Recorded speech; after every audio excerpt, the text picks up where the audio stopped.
Hello, dear explorer. Welcome back to the Midnight Explorer, the place where we slow everything down, where we set the noise of the world aside, and where we wander together through the quieter, more beautiful corners of existence. Tonight, we're not going far. And yet, we're going farther than you might ever imagine. Tonight, we stay right here in our own neighborhood, our own little corner of the cosmos. And yet what we find will stretch your mind across 4.5 billion years of history, across distances so vast the numbers themselves lose meaning, across worlds of fire and ice and gas and stone that are so alien, so strange, so magnificent, that they might as well be dreams. We're going to explore our solar system. Not the way a textbook would. Not with cold numbers and dry facts recited like a grocery list. We're going to explore it the way you might explore an ancient forest at night, slowly, gently, with wonder as your only compass. We're going to listen to the stories these worlds have been holding for billions of years, waiting for someone quiet enough to hear them. So breathe in slowly. Let your body settle. And let's begin. 4,600,000,000 years ago. There is no sun yet. There is no Earth. There are no planets, no moons, no asteroids spinning lazily in the dark. There is no morning, because there is no light. There is no evening, because there is no sky. There is only a cloud. A vast, cold, impossibly thin cloud of hydrogen and helium gas, scattered with traces of heavier elements, carbon, oxygen, iron, silicon, forged in the bellies of ancient stars that lived and died long before our own sun was even imagined by the universe. This cloud is called a nebula. It floats through the Milky Way galaxy like a ghost, enormous and formless, stretching across dozens of light years, moving in slow, graceful drifts through the interstellar dark. It has been here, in one form or another, for perhaps billions of years. Patient. Silent. Waiting. And then, something happens. No one is there to see it. There are no eyes, no minds, no hearts to witness it. But somewhere, in the vast neighborhood of this cloud, something disturbs the silence. Perhaps a nearby star explodes in a supernova, a colossal death blast that sends shockwaves rippling through space. Perhaps two clouds drift too close and collide, their edges compressing and knotting together. Perhaps it is simply time, the slow, inevitable pull of gravity gathering enough matter in one place that the cloud begins, finally, to fall inward upon itself. Slowly at first. So slowly you could watch for 1,000,000 years and barely notice. But gravity, once awakened, is patient and relentless. The cloud begins to collapse. As the cloud contracts, it begins to spin. This is simply the physics of the universe. All that gas and dust, falling together from slightly different directions, sets the whole mass rotating. Slowly at first, like a lazy whirlpool. Then faster, as the cloud shrinks. Like a figure skater pulling in their arms, the rotation accelerates. The cloud flattens into a disk as it spins. A great swirling pancake of gas and dust, hundreds of millions of miles across. At its center, material is piling up, compressing, heating. The temperature at the core begins to rise. Hundreds of degrees. Then thousands. Then hundreds of thousands. And then, after perhaps 100,000 years of this patient compression, something extraordinary happens deep inside that dense, blazing central core. The temperature reaches 10 million degrees. And the hydrogen atoms, squeezed together with tremendous force, do something they have never done before in this particular corner of the galaxy. They fuse. Two hydrogen nuclei slam together and become helium. In the process, a tiny sliver of their mass is converted into pure energy, following the most famous equation ever written, E = mc². And the energy released by that fusion, multiplied by the unimaginable number of reactions happening every single second. Floods outward in a burst of light and heat. Our sun ignites. For the first time in 4.5 billion years, there is light in this particular patch of the galaxy. Our star is born. It is not yet the steady, golden, middle-aged sun we know today. It is young and turbulent, surrounded by the remains of its birth cloud, that vast disk of gas and dust that wasn't swept into the sun's formation. This disk stretches outward for billions of miles, filled with particles that are beginning, slowly, to find each other. Dust motes collide and stick. Tiny pebbles form. Pebbles collide and merge into boulders. Boulders crash together and grow into mountains. Mountains accumulate into objects we call planetesimals, the raw seeds of future worlds, some hundreds of miles across, hurtling through the disk and sweeping up everything in their path. This process, called accretion, will go on for tens of millions of years.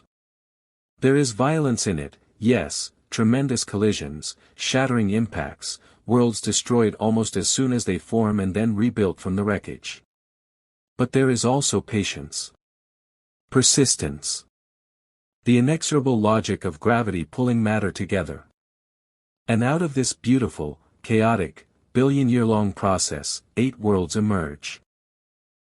8 planets, each one unique, each one carrying in its rocks and its atmosphere and its very composition the memory of those ancient collisions and those ancient fires. Our solar system. Our home. Before we visit each world, let me give you a sense of the scale of what we're about to explore. Because the solar system is not what most of us picture when we close our eyes and imagine it.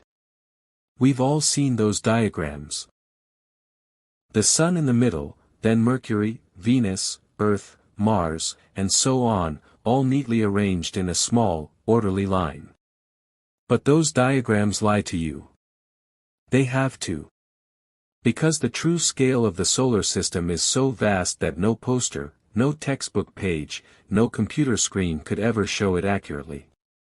If you made the Sun the size of a basketball, about 9 inches across, here is where you would put the planets. Mercury would be a grain of sand, about 10 yards away. Venus and Earth would be tiny BBs, about 18 to 26 yards away. Mars would be another grain of sand, at about 40 yards. Jupiter, the giant, would be a marble, about 136 yards away. Nearly the length of a football field and a half. Saturn, also a marble, would be another 120 yards beyond that. Uranus and Neptune would be tiny peas, at roughly 1/2 mile and 3/4 of a mile away from your basketball sun. And the edge of the solar system, the distant realm of comets called the Oort cloud, would be somewhere around 2,000 miles away. 2,000 miles. If the Sun is a basketball in your hands, the true edge of our solar system is as far away as driving from New York to Denver and partway back. Hold that in your mind as we journey outward. Let us begin at the center of everything. The Sun. Close your eyes and think about the Sun for a moment, not as a burning ball in the sky, but as a living thing. A thing of almost incomprehensible power and almost incomprehensible age. The Sun has been shining for 4.6 billion years. 4.6 billion years. If you tried to count to 4 billion, one number per second, without stopping to sleep or eat, it would take you over 125 years. The Sun has been burning for longer than it is possible for a human mind to truly grasp. It was old before the first animal walked on land on Earth. It was ancient before the first fish swam in the Cambrian seas. It was middle-aged before a single dinosaur ever lifted its head. And it will continue to shine for another 5 billion years after today. Our entire human history, all of it, every empire, every war, every birth, every death, every song ever sung and every story ever told, is less than a blink of the Sun's eye. Not even a blink. The thinnest sliver of the thinnest hair of a blink. And yet, every photon of light that warms your skin, every calorie of energy in every bite of food you've ever eaten, every gust of wind and every wave on every ocean, all of it came, ultimately, from that ancient, patient, tireless star. Let's talk about what the sun actually is, because I think once you understand it, you'll never look at a sunny day quite the same way. The sun is a ball of plasma, not a solid, not a liquid, not even ordinary gas, but a fourth state of matter where atoms are so hot and energetic that their electrons are stripped away, creating a roiling, churning sea of charged particles. This ball of plasma is about 865,000 miles in diameter, so large that roughly 1.3 million Earths could fit inside it. At its core, the temperature is about 27 million degrees Fahrenheit. At that temperature and under the crushing pressure of all that mass pressing inward, hydrogen fusion happens at an almost unimaginable rate. Every second, the sun converts about 600 million tons of hydrogen into 596 million tons of helium. The missing 4 million tons, that small difference, becomes energy. 4 million tons of matter, every second, converted into light and heat. That energy starts its journey at the core, and then begins one of the most remarkable slow journeys in nature. A photon of light created in the sun's core doesn't just zip outward to the surface. It takes an extraordinarily long time. Because the interior of the sun is so incredibly dense, the photon bounces around randomly, absorbed and re-emitted by particle after particle, in what physicists call a random walk. On average, a photon takes somewhere between 10,000 and 170,000 years to travel from the sun's core to its surface. Once it reaches the surface, the photosphere, it shoots outward at the speed of light. And then it crosses 93 million miles of empty space in about 8 minutes. So when you step outside on a sunny day and feel warmth on your face, you are feeling energy that was created in the nuclear furnace of the sun's core sometime during the last ice age, or perhaps during the age of the woolly mammoth, or perhaps while early humans were painting on cave walls in France. That warmth has been waiting a very long time to reach you. The sun's surface, that photosphere, is not smooth and featureless as it appears to the naked eye. It is a boiling, seething, ever-changing landscape of plasma that would make any storm on Earth look like a gentle ripple. The photosphere is covered in granules, convection cells where hot plasma rises from below, spreads out, cools slightly, and sinks back down. Each granule is about the size of Texas. There are about 4 million of them on the sun's surface at any given time, and each one lives for only about 10 minutes before dissolving and being replaced. And then there are sunspots. Sunspots are areas where the sun's magnetic field is particularly intense, inhibiting the convection of hot plasma and creating regions that are slightly cooler than their surroundings. Slightly cooler, in this context means about 6,300 degrees Fahrenheit instead of about 10,000 degrees, still hot enough to vaporize any material we know of, but relatively cooler against the blazing background. They appear dark because of contrast. If you could somehow pull a sunspot out of the sun and hang it in the night sky, it would shine more brilliantly than the full moon. Sunspots come and go in cycles of about 11 years. During solar maximum, there might be dozens or hundreds of them. During solar minimum, the sun's face appears almost blank. Ancient Chinese astronomers documented sunspots over 1,000 years ago, recording them in their royal archives.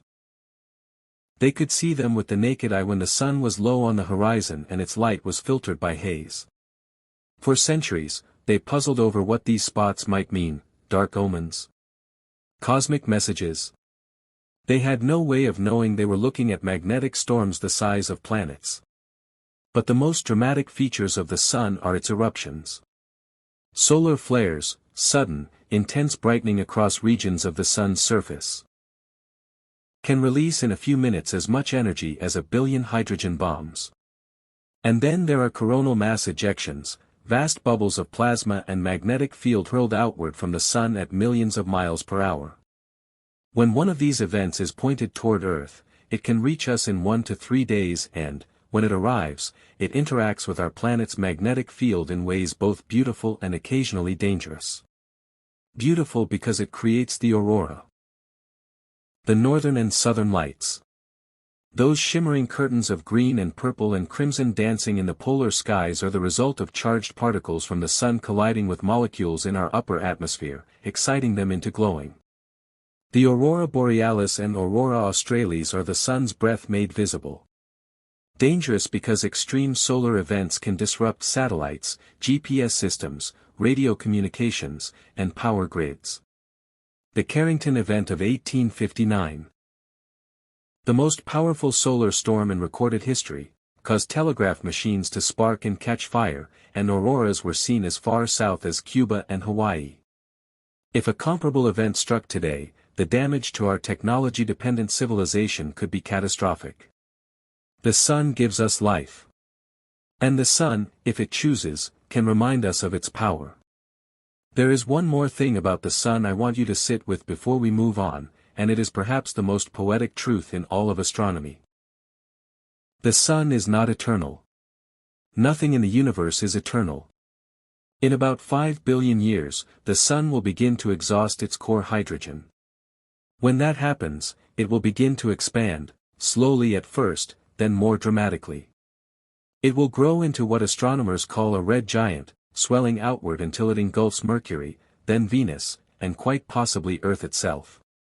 Before that happens, probably before Earth is actually swallowed. The sun's increasing luminosity will have already heated our planet past the point where oceans can exist, past the point where life of any kind can survive. The end of life on Earth will not come from asteroids or nuclear war or any disaster of our own making. It will come from our own sun, as it enters its old age, and gently, inevitably, destroys the very world it spent billions of years nurturing. But that is 5 billion years from now. Tonight, the sun is exactly where it should be. Shining with calm, steady, golden light. Warming our world. Sustaining our lives. And we should be grateful. Let us journey now to the innermost world. Mercury. Even saying its name, there is something ancient about it. Mercury, named for the Roman messenger god, the swift deity who darted between worlds on winged sandals. It was called this because, of all the naked-eye planets, Mercury moves fastest across the sky, darting from one side of the sun to the other in a matter of weeks. But for all its speed, Mercury is a world of paradoxes. Of extremes. Of strange, almost contradictory realities. It is the smallest of the 8 planets, only slightly larger than our moon. If you could somehow shrink Earth down to the size of a baseball, Mercury would be about the size of a golf ball. It is a small, battered, ancient world that has seen more than its share of cosmic violence. The first paradox of Mercury is its temperature. You would expect the planet closest to the sun to be the hottest. And in some ways, it is. Mercury's daytime surface temperature can reach 800 degrees Fahrenheit. That's hot enough to melt lead, hot enough to turn most metals into liquid pools gleaming in the harsh sunlight. But Mercury has almost no atmosphere to trap and distribute that heat. Without an atmosphere, heat doesn't linger. So the night side of Mercury, the half permanently turned away from the sun at any given time, plunges to negative 290 degrees Fahrenheit. That's colder than any place on Earth has ever been, colder than the cold of Antarctica in deepest winter, colder than liquid nitrogen. Mercury swings between the hottest and coldest surface temperatures of any planet in our solar system. Not even the distant, frozen worlds of the outer solar system have this range, because they are at least consistently cold. Mercury is the planet of extremes, the world that cannot make up its mind. The reason for this temperature chaos is that Mercury's day is extraordinarily long. Mercury rotates very slowly, so slowly that one Mercurian day, one full rotation, takes about 59 Earth days. But Mercury orbits the Sun in only 88 Earth days. The result of this odd relationship between rotation and orbit creates a peculiar effect. The Sun rises, moves very slowly across the sky, briefly reverses direction, then continues forward again. If you stood on Mercury's surface, if you could somehow survive the heat and the vacuum, you would see a sun that appears 3 times larger than it does from Earth, blazing in a black sky, there's no atmosphere to scatter the light blue, and that sun would sometimes appear to briefly move backward in the sky before continuing its slow crawl. A sunrise you would never forget. Mercury's surface is ancient and battered. It looks, in many ways, like our own moon. Covered in craters of all sizes, from tiny pits to vast basins hundreds of miles across. The largest feature on Mercury is the Caloris Basin, a massive impact crater about 960 miles in diameter, created when an asteroid or comet the size of a small country smashed into Mercury roughly 3.9 billion years ago. The impact was so tremendous that on the exact opposite side of the planet, the antipodal point.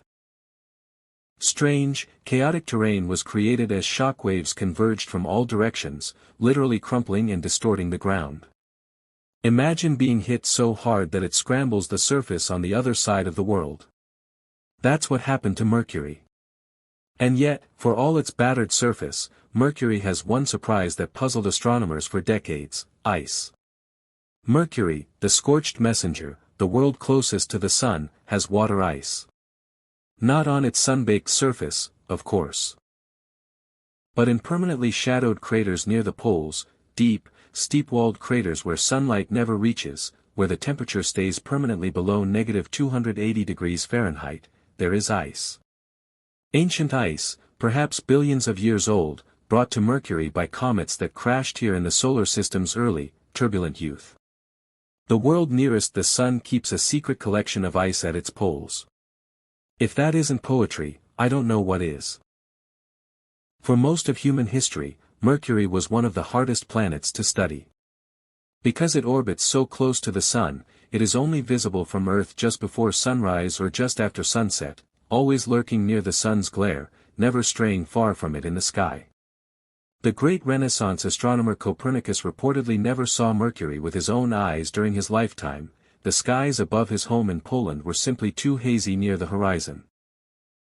Even through powerful telescopes, Mercury appears as a tiny, shimmering disk that reveals almost nothing of its surface.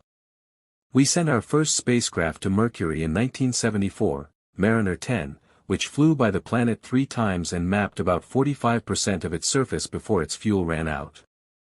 For 30 years, that was all we had, those grainy, partial images from a brief visit half a century ago.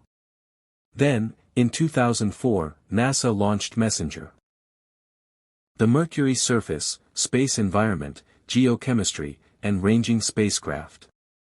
After a long journey involving multiple gravitational assists around Earth and Venus, MESSENGER entered Mercury's orbit in 2011 and spent 4 years mapping the entire surface, measuring its magnetic field, analyzing its thin exosphere.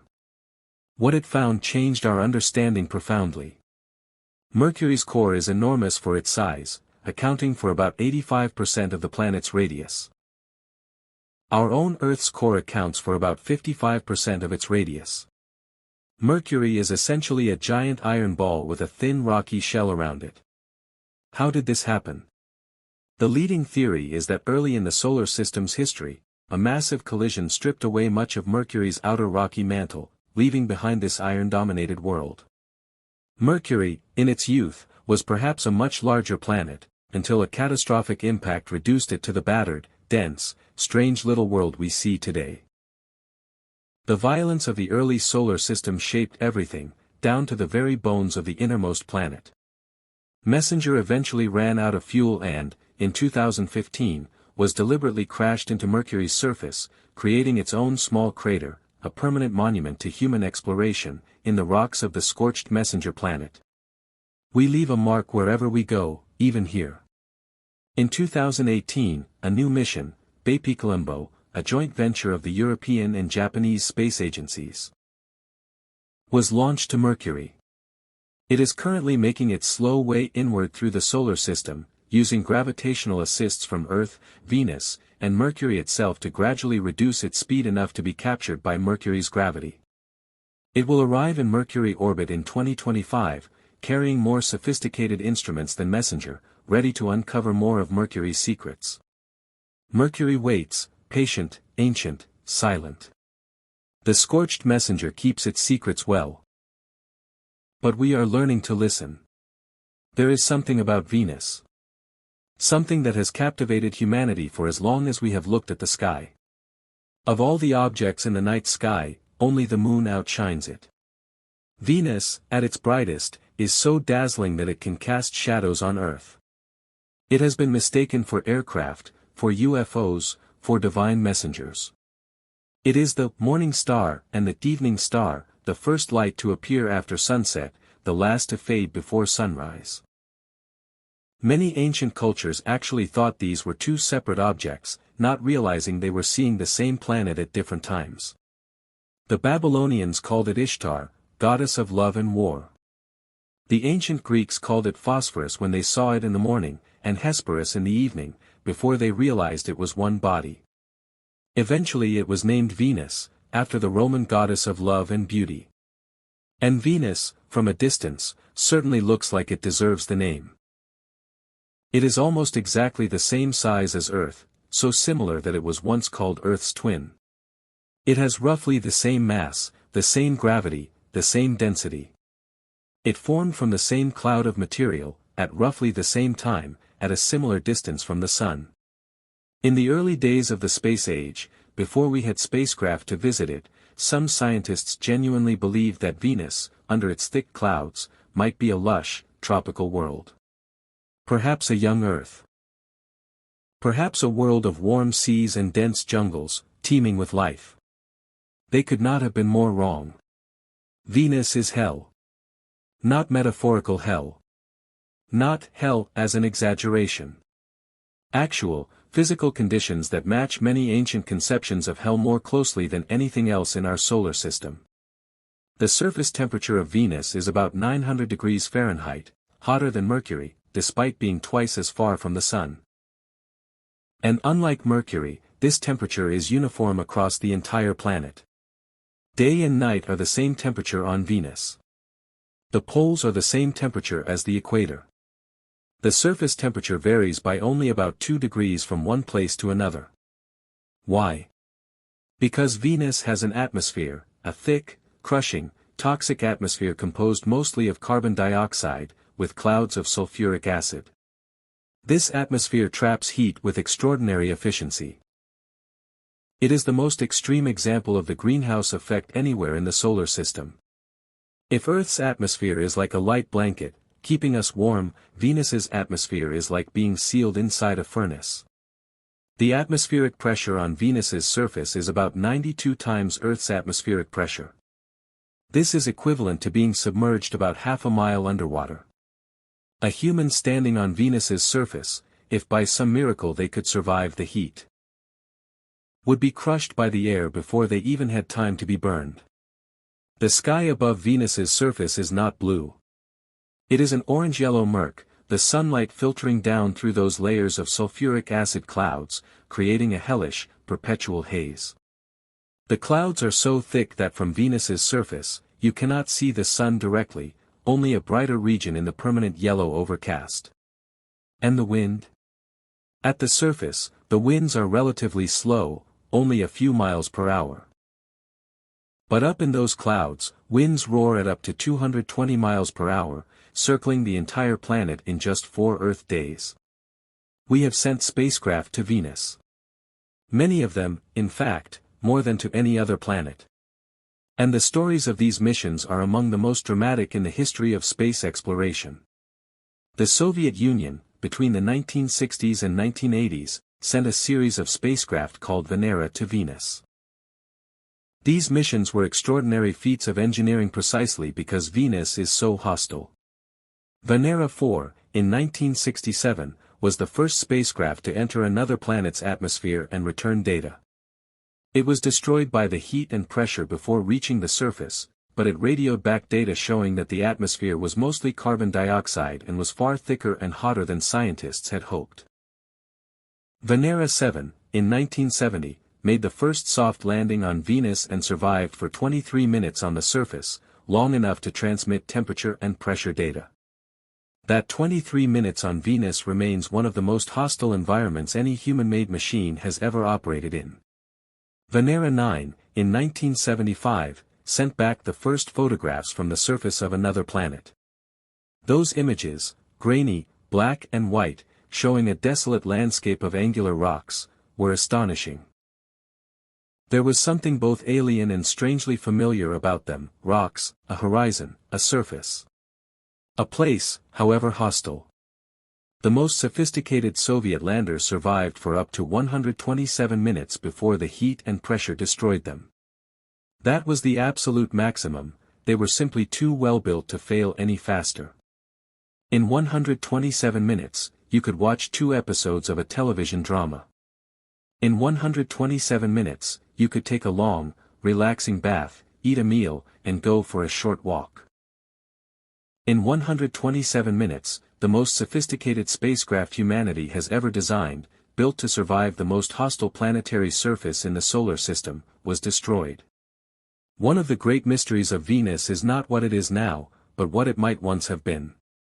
The most current scientific thinking suggests that Venus, billions of years ago, may have had liquid water on its surface. Real oceans. Real rivers. Perhaps even, for a time, conditions that could have supported life. As the young sun slowly grew more luminous over billions of years, Venus's water would have warmed and begun to evaporate. Water vapor, like carbon dioxide, is a greenhouse gas. It traps heat.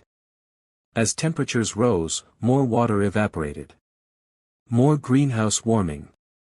More evaporation.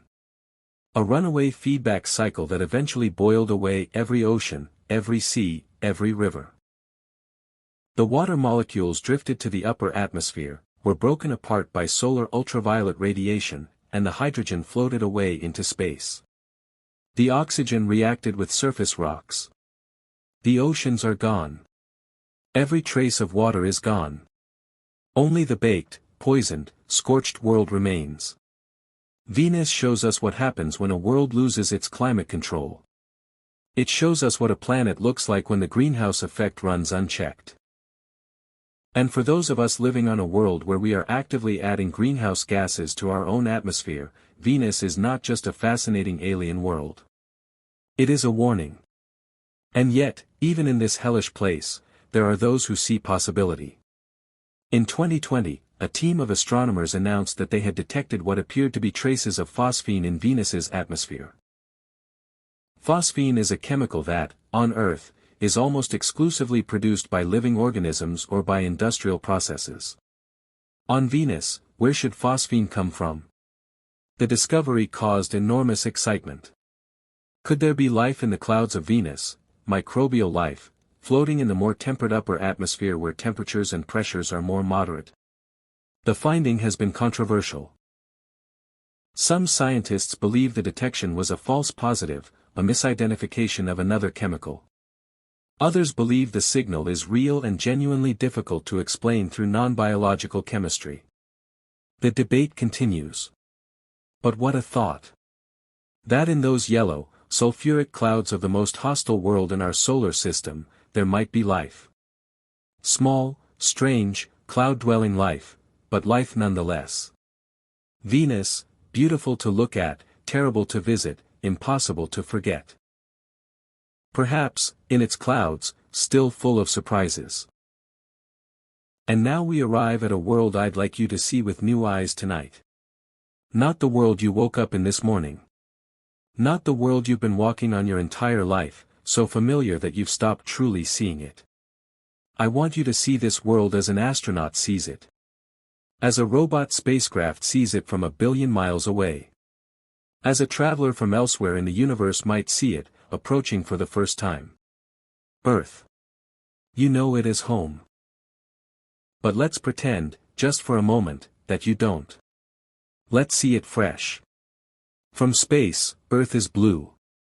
Startlingly, overwhelmingly, unexpectedly blue. About 71% of Earth's surface is covered in liquid water, oceans so deep that if you removed all of them and smoothed the surface flat, the water would form a global layer 1.65 miles deep. There is so much water on Earth that the planet barely deserves its name. It should have been called ocean. This water is, as far as we know, unique in the solar system. There is ice on Mars, ice on the moons of Jupiter and Saturn, ice even on Mercury. There is water vapor in the atmospheres of multiple planets.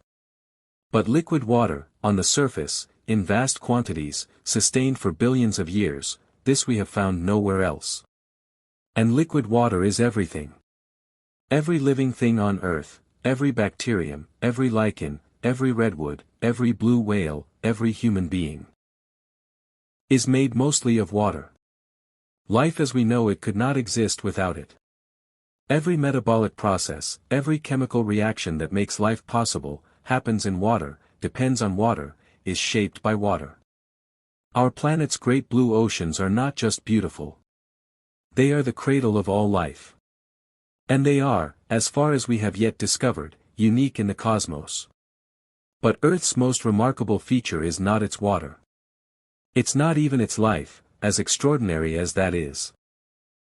Earth's most remarkable feature is its geological engine, a living, breathing, churning internal heat that has been reshaping its surface for 4.5 billion years. Beneath the thin rocky crust that we walk on, thin as the skin of an apple compared to the fruit inside, is a layer called the mantle, a vast region of rock so hot and under such pressure that it flows, over millions of years, like a very thick fluid. Below that is the outer core. Liquid iron and nickel, churning and convecting, generating Earth's magnetic field. And at the very center is the inner core, a solid ball of iron as hot as the surface of the sun, held solid not by temperature but by the crushing pressure of everything above it. All of this internal heat drives a process we call plate tectonics. The surface of Earth is broken into about a dozen major plates of rock, and these plates drift slowly. A few centimeters a year, roughly the rate at which your fingernails grow, across the surface of the planet. Where plates collide, mountain ranges are pushed up. The Himalayas, the Alps, the Rockies, all born from the slow collision of tectonic plates, from India smashing into Asia, from ancient ocean floors being destroyed and rebuilt. Where plates pull apart, new seafloor is born.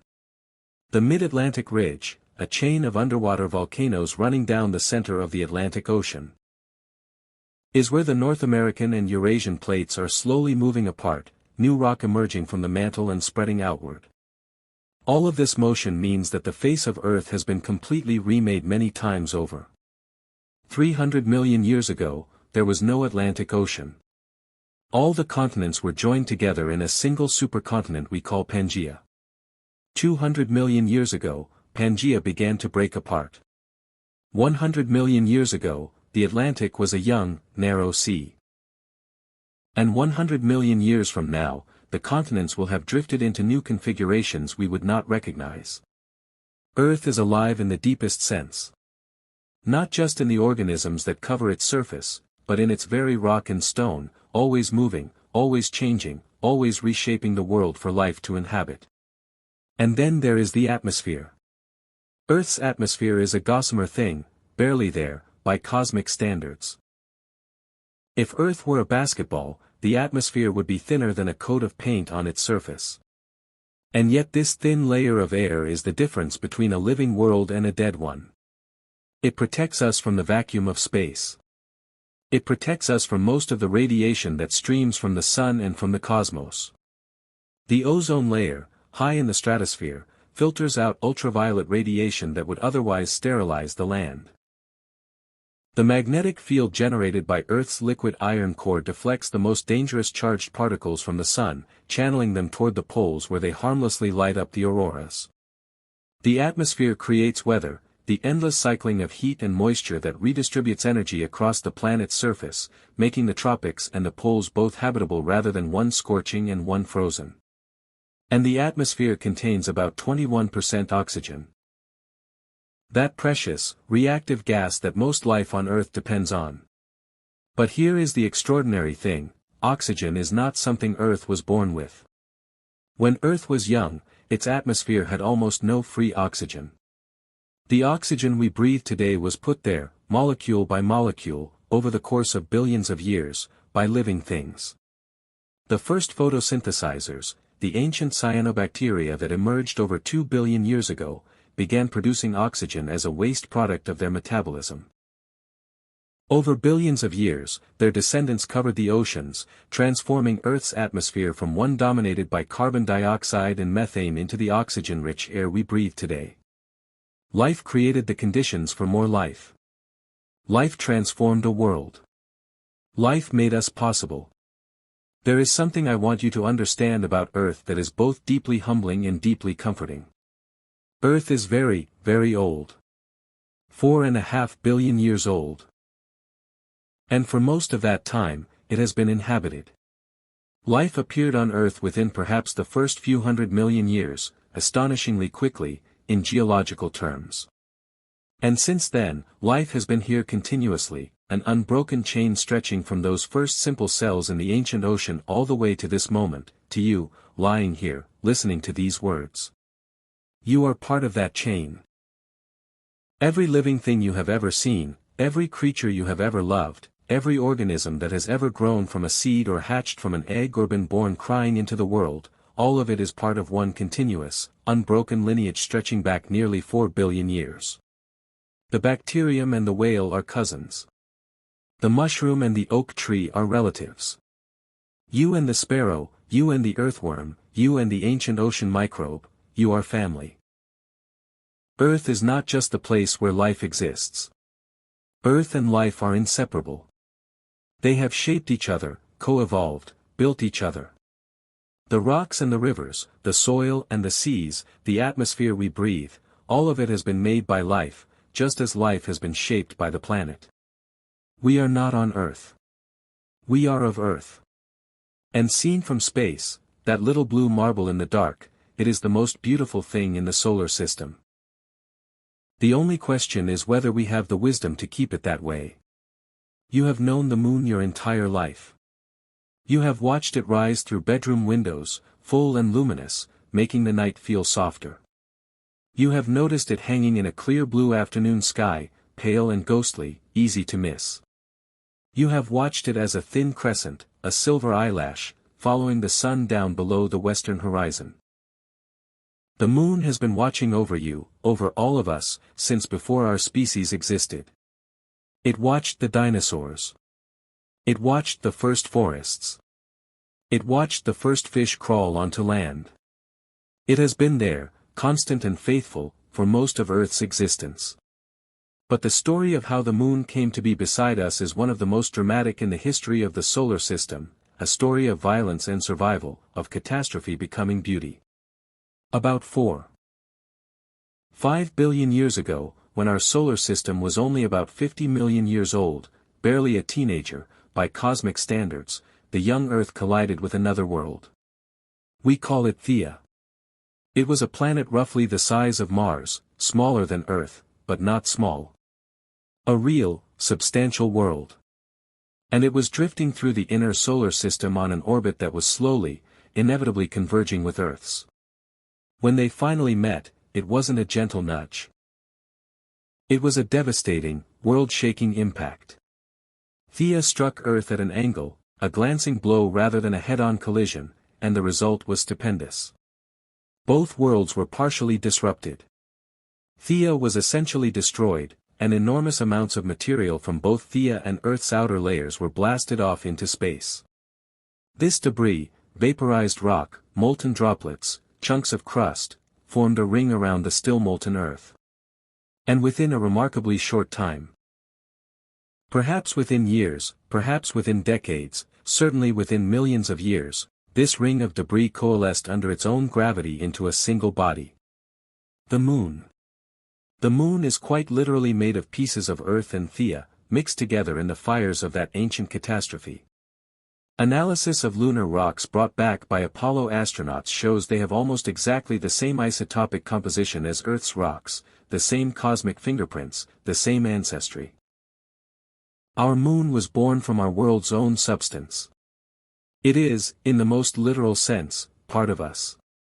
And the moon has done extraordinary things for us in return. First and most obviously, it stabilizes Earth's tilt. Earth is tilted on its axis by about 23.5 degrees relative to its orbit around the Sun. This tilt is what gives us our seasons. Without it, the Sun would shine straight down on the equator year-round, and the poles would be perpetually dark and cold. The seasons as we know them would not exist. But more importantly, the moon's gravity stabilizes that tilt. Without the moon, Earth's axial tilt would wobble chaotically over millions of years, varying between nearly 0 degrees and perhaps 85 degrees. The climate effects of such wild swings would be severe. Long stretches of geological time with almost no seasons, followed by periods when the poles were aimed directly at the sun. Mars, which has no large moon, shows exactly this behavior. Mars's axial tilt has varied wildly over the course of its history, and scientists believe this climate instability may have contributed to Mars losing its oceans and atmosphere. Earth, protected by its faithful companion, has enjoyed billions of years of relatively stable climate, certainly with ice ages and warm periods, certainly with variations, but nothing like the wild oscillations Mars has experienced. And stable climate, over long timescales, is a prerequisite for the slow, patient work of evolution to build complex life. We may owe our very existence, in part, to the moon. The moon also drives our tides. Twice a day, roughly, the oceans of Earth rise and fall in response to the moon's gravity. At high tide, the sea creeps up the beaches and fills the harbors. At low tide, it retreats, leaving behind tide pools of extraordinary diversity. These tide pools are fascinating windows into life.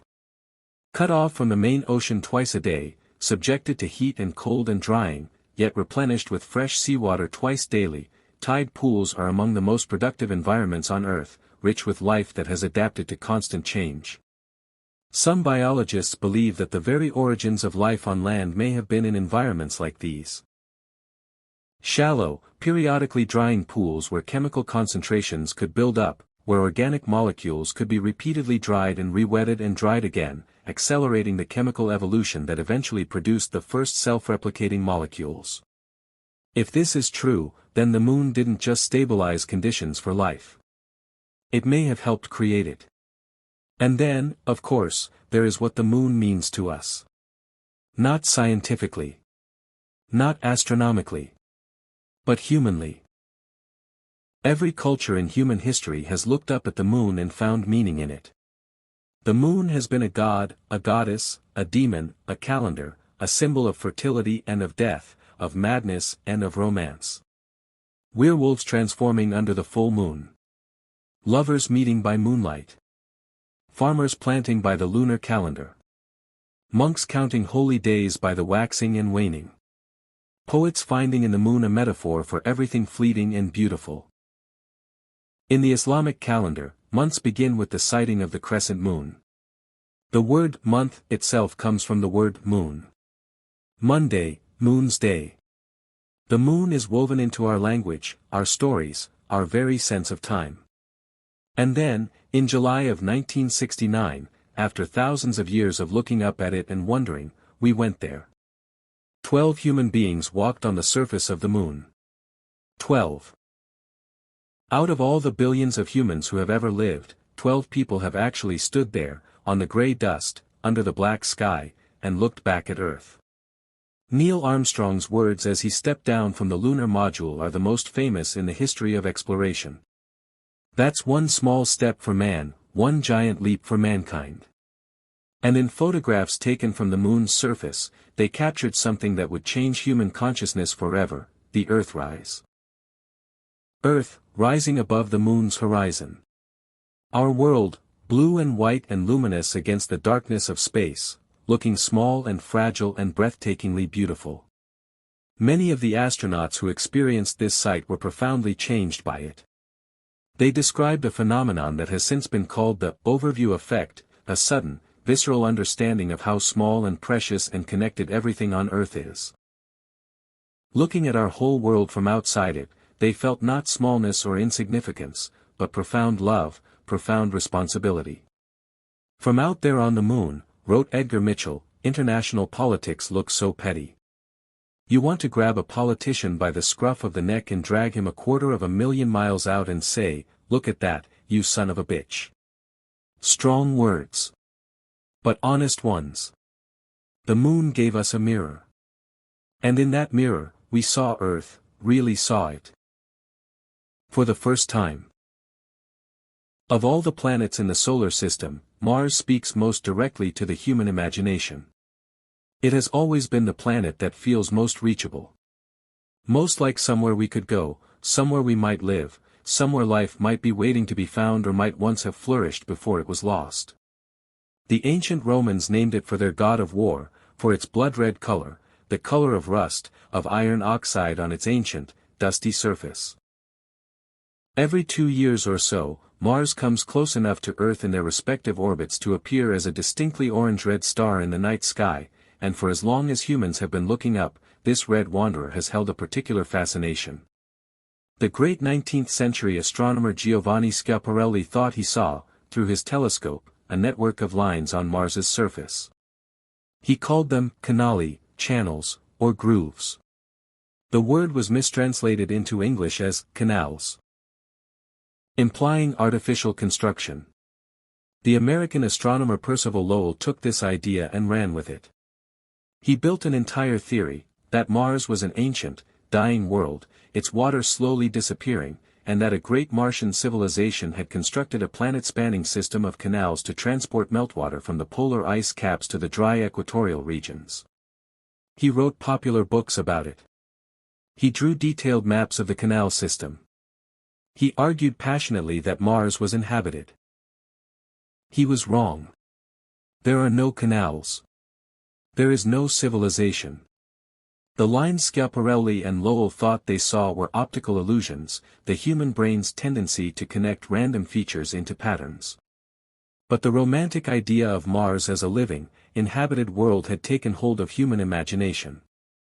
And while the reality turned out to be different from Lowell's visions, the truth about Mars, the scientific truth, is in many ways even more extraordinary.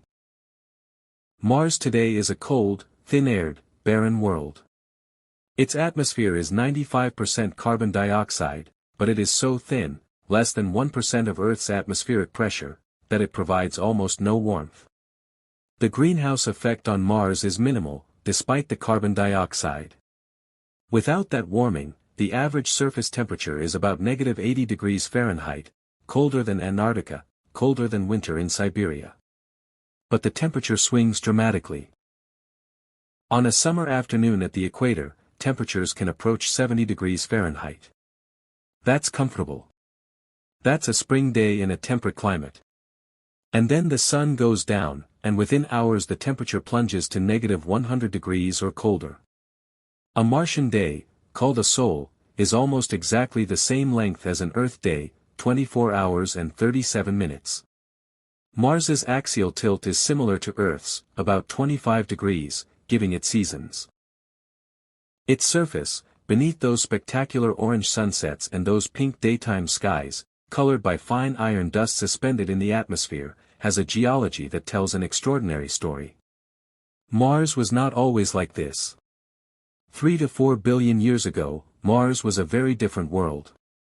Evidence etched into its rocks and landscape shows a planet that once had liquid water on its surface, real water, flowing water, water in rivers and lakes and possibly global oceans. There are ancient riverbeds on Mars, the sinuous, branching patterns of dried river valleys unmistakable to any geologist. There are deltas, where ancient rivers flowed into ancient lakes and deposited their sediments in great fans. There are shoreline features, possibly remnants of an ancient northern ocean. There are minerals, clays, sulfates, carbonates, that form only in the presence of water. For hundreds of millions, possibly even a billion years, Mars was wet. Was it warm enough for life? We don't know yet. But the conditions, liquid water, chemical energy, organic molecules, which exist throughout the solar system, are not unlike the conditions on early Earth when life first appeared there. And if life emerged on Mars during its warm, wet youth, traces of that life might be preserved in the ancient rocks. Fossilized microbial mats. Chemical biosignatures. Microscopic structures. Finding that evidence, or not finding it, would be one of the most profound scientific discoveries in human history. Mars is also home to the most extreme geological features in the solar system. Olympus Mons is the largest volcano in the solar system, and the largest mountain on any planet we know of. It stands about 72,000 feet tall, nearly 3 times the height of Mount Everest. Its base is so wide, about 370 miles across, that if you stood at its center, you couldn't see its edges because they would be beyond the horizon. It is so gently sloped that standing on its surface, in most places, you would feel like you were on flat ground. You wouldn't be able to see that you were on a mountain at all. And Valles Marineris, the Mariner Valley, is a canyon system that dwarfs the Grand Canyon so completely it makes comparison almost meaningless. The Grand Canyon is about 277 miles long, up to 18 miles wide, and about a mile deep. Valles Marineris is about 2,500 miles long, up to 125 miles wide, and up to 7 miles deep. It stretches across an area roughly the width of the United States. If you placed Valles Marineris on Earth, it would stretch from Los Angeles to New York, with room to spare. How did it form? Probably not from water erosion, as Earth's canyons form, but from tectonic stretching and the cooling and cracking of the crust around the massive volcanic region called the Tharsis Bulge. Mars, even in its present desolation, is a world of superlatives. We have sent many robots to Mars. More than to any other planet. They have driven across its rusty plains. They have drilled into its rocks. They have analyzed its soil and its atmosphere. They have photographed its sunsets. Those ghostly, blue-tinted sunsets on Mars, where the dust in the atmosphere scatters light differently than on Earth, giving twilight a blue glow instead of the orange and red we see from Earth. The Mars rovers have given us Mars on a human scale in a way that orbital images never could. When the Curiosity rover photographed a rounded pebble on the Martian surface, a pebble worn smooth by water action, scientists understood immediately what they were seeing. Those rounded edges, that smooth surface, only water tumbling stones against each other over long periods creates that shape.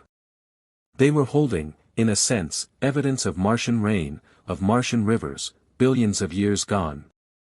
When the Perseverance rover, which landed in Jezero crater, an ancient lake bed, in 2021, collected its first rock core sample, scientists knew they were holding the most carefully selected pieces of another world ever gathered. Those samples, waiting in their sealed tubes on the Martian surface, will someday be returned to Earth. And when they are, and when the best analytical equipment humanity has ever built is turned upon them, the question, was there life on Mars, may finally have an answer. And then there is the dream. The dream of going there ourselves. For decades, engineers and astronauts and mission planners have been working on the challenge of sending humans to Mars. It is not easy. Mars is, at its closest approach, about 34 million miles away, a journey of about 7 months with current rocket technology. That's 7 months in the confined space of a spacecraft, exposed to radiation from the sun and cosmic rays that Earth's magnetic field normally protects us from. And then you have to land. And work. And survive in an environment your body was never designed for. And then, when the orbital geometry is right, which it won't be again for about 26 months. Attempt the journey home. It will be the most demanding, most dangerous, most extraordinary voyage in the history of human exploration. And yet, humans will go. I believe that. The pull of Mars is too strong, the scientific questions too compelling, the human impulse to explore too deep. Someday, perhaps within our lifetimes, a human being will stand on the surface of Mars and look up at a sky that is the wrong color, see Earth as a bright star in the morning sky, and take a breath from a pressurized suit, and feel the weight, or rather the lack of it, since Mars's gravity is only 38% of Earth's, of 2 planets in one body. We will have become, for the first time, a multiplanetary species. What a moment that will be. Between Mars and Jupiter, there is a region that sounds, on first description, like it should be dramatic, a belt of asteroids stretching around the entire solar system. Popular culture loves the asteroid belt. In movies, spaceships thread dangerously through dense fields of tumbling rocks, narrowly avoiding catastrophic collisions. It always looks like navigating through a storm of boulders. The reality is wonderfully anticlimactic. The asteroid belt is mostly empty space. Space is, in general, astonishingly empty. But the asteroid belt is especially empty. If you added up all the material in the asteroid belt, every asteroid, every rock, every pebble, the total mass would be only about 4% of the mass of our Moon. The entire asteroid belt has less material than 1/4 of our Moon. And that material is spread out over an enormous volume of space. If you were traveling through the asteroid belt in a spacecraft, you would almost certainly never see an asteroid at all. The probability of randomly passing close to even one is vanishingly small. The dramatic navigation sequences in science fiction films are creative license rather than physics. But the asteroid belt is fascinating for what it represents rather than what it is. It is, at least in part, the ruins of a world that never was.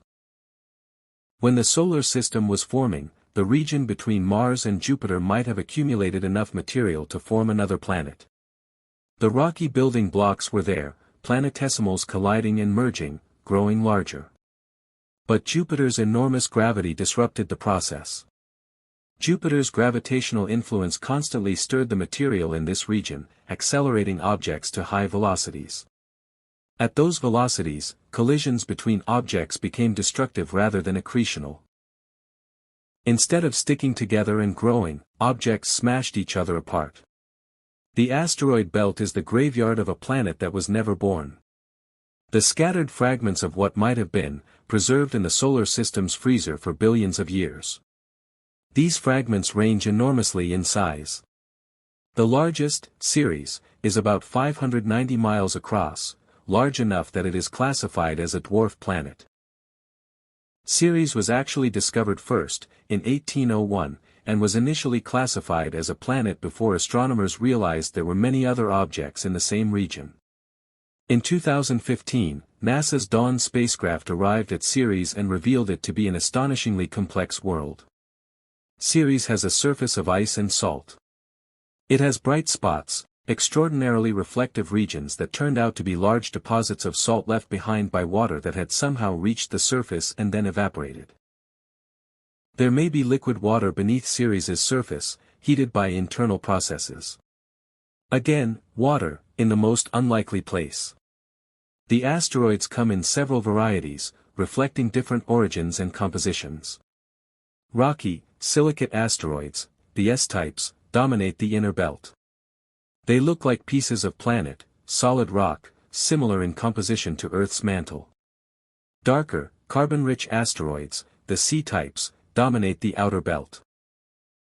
These are ancient, primitive objects, less processed by heat, potentially preserving the original chemistry of the early solar system. They contain complex organic molecules, the building blocks of life.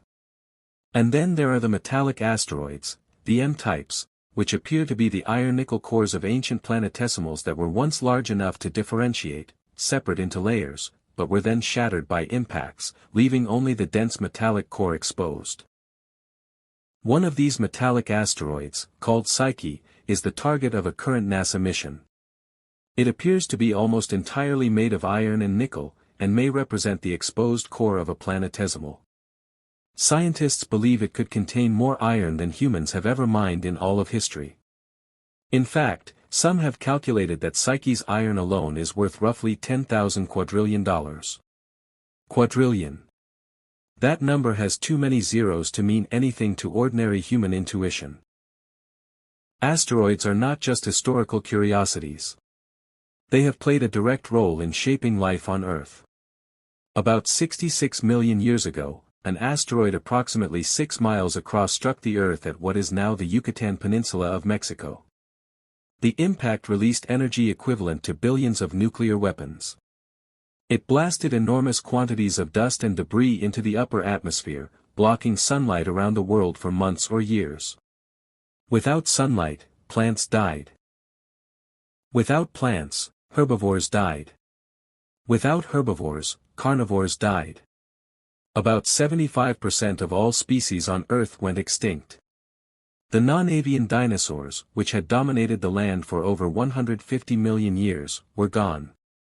But in the ruins of that disaster, new life flourished. Small mammals, which had been scurrying in the shadows of the dinosaurs' world, suddenly found themselves in a world of opportunity. They diversified explosively, filling ecological niches left empty by the dinosaurs' departure.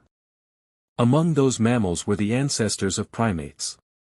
And among those primates, eventually, came us. You exist, in part, because an asteroid hit Earth 66 million years ago.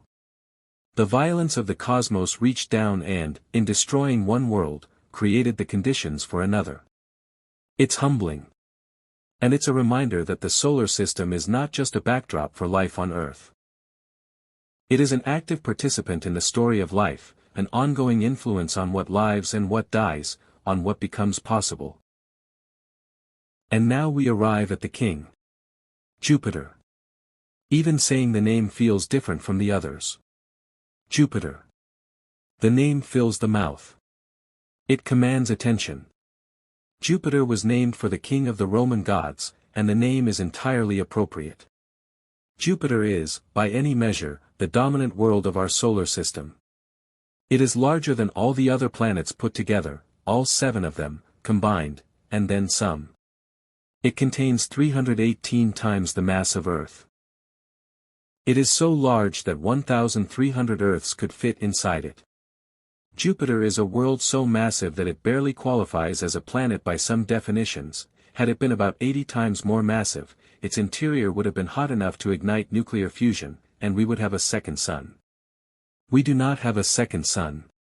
But we have Jupiter, which is the next best thing. Jupiter is a gas giant. It has no solid surface. This is a concept that takes a moment to truly absorb. When you imagine a planet, you probably imagine something you could stand on. A surface. A horizon. Jupiter doesn't work that way. Jupiter is, from top to bottom, almost entirely composed of hydrogen and helium. Its outer atmosphere, the part we can photograph, the bands of cloud we see in images, is a layer of gas. Below that, the hydrogen gradually becomes denser and denser, compressing under Jupiter's enormous gravity until it becomes something between a gas and a liquid. Supercritical hydrogen. Deeper still, the pressure is so extreme, millions of times Earth's atmospheric pressure, that hydrogen undergoes a phase transition into something that doesn't exist in nature on Earth, metallic hydrogen, a state where the electrons are stripped from hydrogen atoms and flow freely, giving the hydrogen the properties of a metal. And at the very center, buried beneath tens of thousands of miles of this exotic material, there may be a solid core. A dense, hot heart of rock and metal, perhaps 10 to 20 times the mass of Earth. Jupiter has a heart after all. But you can't reach it. You can't land on Jupiter. If you dropped a spacecraft into Jupiter's atmosphere, it would descend through cloud layer after cloud layer, ammonia ice clouds, ammonium hydrosulfide clouds, water clouds. And the temperature and pressure would increase, and the spacecraft would be compressed and melted and eventually crushed into atoms before it ever reached anything we might call solid. We sent a probe into Jupiter's atmosphere in 1995, the Galileo probe, dropped from the Galileo spacecraft. It survived for 57 minutes, transmitting data as it descended, before the mounting pressure and temperature destroyed it. In those 57 minutes, it gave us our first direct measurements of Jupiter's interior atmosphere, wind speeds over 400 miles per hour, temperatures far higher than expected. 57 minutes. One of the most extreme environments our technology has ever entered, and it lasted less than an hour. Now let us talk about Jupiter's face. Because Jupiter's face is one of the most beautiful and dramatic sights in the solar system. Jupiter is covered in bands. Pale zones of rising gas and darker belts of sinking gas, stretched into horizontal stripes by the planet's rapid rotation. Jupiter rotates faster than any other planet. A Jovian day is only 9 hours and 56 minutes. At its equator, Jupiter's rotation is moving at about 27,000 miles per hour. This rapid spin pulls its clouds into those beautiful parallel stripes and makes the planet visibly oblate, flattened at the poles, bulging at the equator. In these bands, enormous storm systems whirl. Weather systems larger than Earth, lasting for months or years or decades. And then there is the Great Red Spot. The Great Red Spot is, simply, the most famous storm in the solar system. It is an anticyclonic storm, a high-pressure system, rotating counterclockwise, that has been observed continuously since at least 1831, and probably since 1665. At its largest, the Great Red Spot was 3 times the diameter of Earth.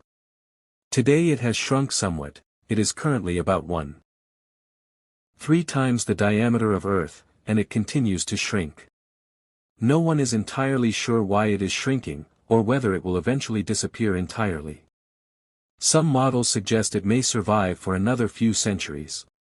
Others suggest it could be gone within a few decades. An entire Earth-like planet's worth of storm, that has been raging since before the American Revolution. Since before Mozart was born.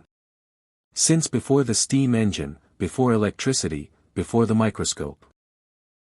That storm has been spinning, without interruption, through all of recorded modern history and far beyond. Jupiter is not just king of the planets in size. It plays a crucial role in the structure and safety of the inner solar system. Jupiter's enormous gravity acts as a kind of shield, and a kind of shepherd, for the inner solar system where we live. Over the billions of years of the solar system's history, Jupiter has gravitationally deflected many comets and asteroids that might otherwise have struck the inner planets. When comet Shoemaker-Levy 9 was discovered in 1993, it was already broken into fragments by Jupiter's tidal forces. In July 1994, these fragments fell into Jupiter one by one. 21 separate impacts, each one releasing the energy of millions of nuclear weapons, each one leaving a dark scar in Jupiter's atmosphere larger than Earth. If those fragments had hit Earth instead of Jupiter, they would have been extinction-level events.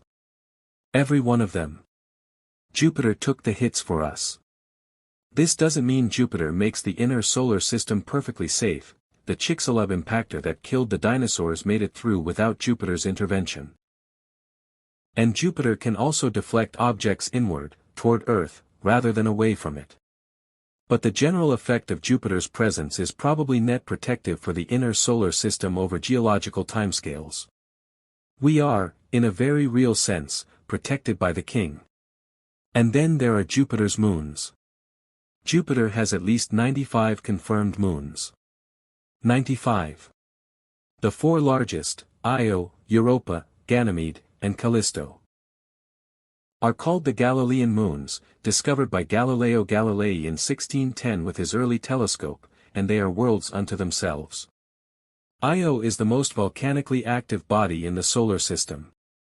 Its surface is a constantly changing landscape of volcanic calderas, sulfur deposits in vivid yellows and oranges and reds, and plumes of sulfur dioxide erupting hundreds of miles into space. Io has over 400 active volcanoes, and its surface is resurfaced so rapidly by lava flows that it has almost no impact craters. They are buried almost as fast as they form. Why is Io so volcanically active? Because of tidal heating. Jupiter's enormous gravity, combined with the gravitational influence of the other Galilean moons, constantly flexes and squeezes Io as it orbits. This flexing generates heat through friction in Io's interior, like kneading dough generates warmth in your hands. The result is a world with a seemingly inexhaustible supply of internal heat, erupting continuously. Callisto, by contrast, is ancient and still. Its surface is the most heavily cratered object in the solar system, a testament to billions of years of impacts with almost no geological activity to erase them. Callisto's face is a record of the solar system's violent early history, written in impact craters from the beginning to now. Ganymede is the largest moon in the solar system. Larger than the planet Mercury. It has its own magnetic field, a feature unique among moons, generated by a liquid iron core. It may have an underground ocean of liquid water, deep beneath its icy surface. But it is Europa that holds the solar system's most exciting secret. Europa is a world of ice and water. Its surface is smooth, relatively speaking, a vast sheet of ice, cracked and ridged and patterned by forces from below. Beneath that ice, heated by the same tidal flexing that powers Io's volcanoes, there is an ocean of liquid water. Not a small ocean. Not a thin layer. A global ocean, surrounding the entire moon beneath its ice shell, an ocean that may be up to 100 miles deep. Europa's ocean may contain twice as much water as all of Earth's oceans combined. And where there is liquid water, there is energy, from tidal heating and possibly from hydrothermal vents at the ocean floor. And there are chemical building blocks from comets and asteroids that have bombarded the surface over billions of years. Could there be life in Europa's ocean? We don't know yet. We haven't been there. We have only orbital observations, only the evidence that the surface ice provides about what lies beneath. But the conditions, liquid water, chemical energy, geological activity, are not unlike the conditions in Earth's deep ocean hydrothermal vents, where life thrives in complete darkness, far from sunlight, powered entirely by chemical energy. NASA's Europa Clipper mission, launched in 2024, is on its way to the Jupiter system. It will arrive around 2030 and conduct dozens of close flybys of Europa, mapping its surface in detail, analyzing the composition of its ice shell, listening for signs of water vapor plumes erupting from the ocean below. Similar to the plumes observed on Saturn's moon Enceladus. Whether or not life exists in Europa's ocean, we will know vastly more about it within a decade. And the possibility, the genuine, scientifically credible possibility, that life swims in the dark waters of an ocean moon of Jupiter. That is, perhaps, the most extraordinary sentence in all of astronomy.